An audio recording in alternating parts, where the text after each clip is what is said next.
Quando afirmamos que Deus reside em nós, uma pergunta é inevitável.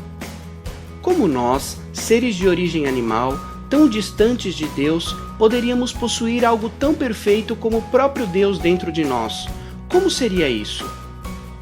Como foi falado nos vídeos anteriores, existe um gigantesco número de seres que preenchem essa lacuna tão óbvia entre nós, réis mortais, e o Deus perfeito. Como homem, sendo o ser mais distante de Deus, poderia ter o próprio Deus residindo em si. Ainda mais, sendo que nenhum desses outros seres, que estão mais próximos da perfeição, possuem essa dádiva. Por que isso? Essa resposta é um dos maiores mistérios de toda a existência, e não só para nós.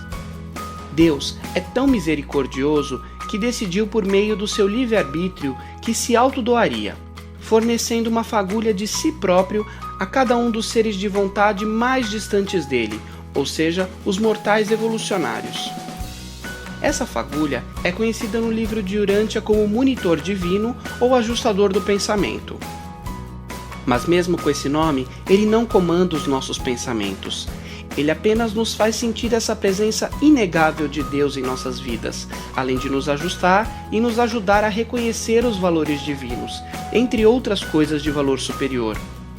Apesar dessa comunicação ser indireta e não totalmente discernível, um ser de vontade sabe reconhecer o certo do errado. Mas lembre-se que Deus também nos deu livre-arbítrio, que nos faz decidir e aceitar ou não o fato que, bem no fundo de cada um de nós, sabemos que Deus existe, mas que não podemos provar a sua existência, mesmo por meio da ciência mais avançada. Dessa forma, o fato de negar a presença desse ajustador do pensamento também faz parte desse livre-arbítrio que nos foi dado. A presença desse ajustador do pensamento não garante que vamos tomar todas as melhores decisões, nem que nos tornemos divinos por conta disso, pois ainda não somos fusionados a ele, mas sem dúvida ele nos orienta e nos conforta de uma forma indescritível. A comunicação com ele é algo muito sutil, e cuidado! Tentar diferenciar essa comunicação com atos de vontade da nossa própria consciência pode ser um grande erro. Ao contrário do que se pensa, esse contato não é mais provável em estado de transe e de autossugestão, pois levam o foco da consciência em direção ao subconsciente, que é submetido às vontades humanas mais profundas, mas sim por meio da fé viva e da adoração sincera, da oração devota e altruísta e nas decisões conscientes de valor superior, ou seja, na supraconsciência.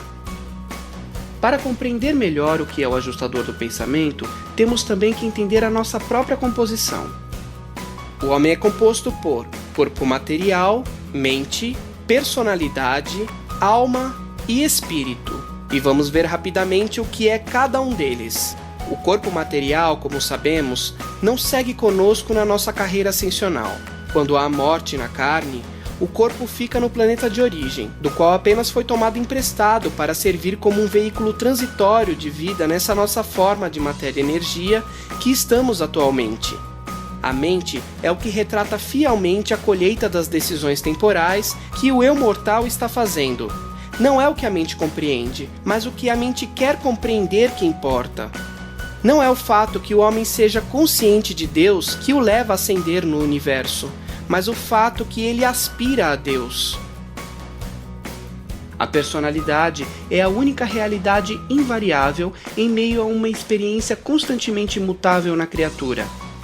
Ela unifica os outros fatores associados à individualidade. A alma é o que o homem constrói de valores superiores durante a vida. É a parte do homem que reflete o eu, que percebe o lado espiritual e que eleva o ser humano acima do nível do mundo animal. É a conquista da escolha moral, a realização espiritual, a capacidade de conhecer Deus e o impulso de ser como Ele. A identidade da personalidade sobrevive somente por meio da sobrevivência da alma e da própria alma. Mas Deus é tão misericordioso que tudo que tem valor espiritual, seja o que for, sobrevive à morte na carne, de uma forma ou de outra. E por fim, o espírito. Ele nada mais é do que o ajustador do pensamento que reside em nós.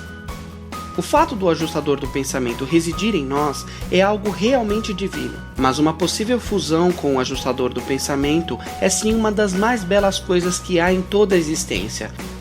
Essa fusão não é só possível como desejável.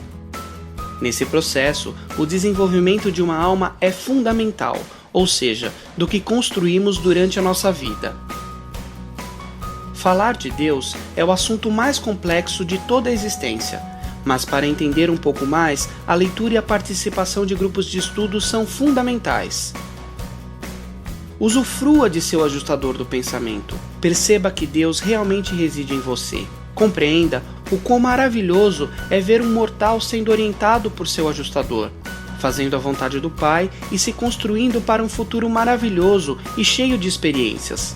Com isso, tenha certeza que coisas maravilhosas só se ampliarão ainda mais na sua vida. Pode ter certeza.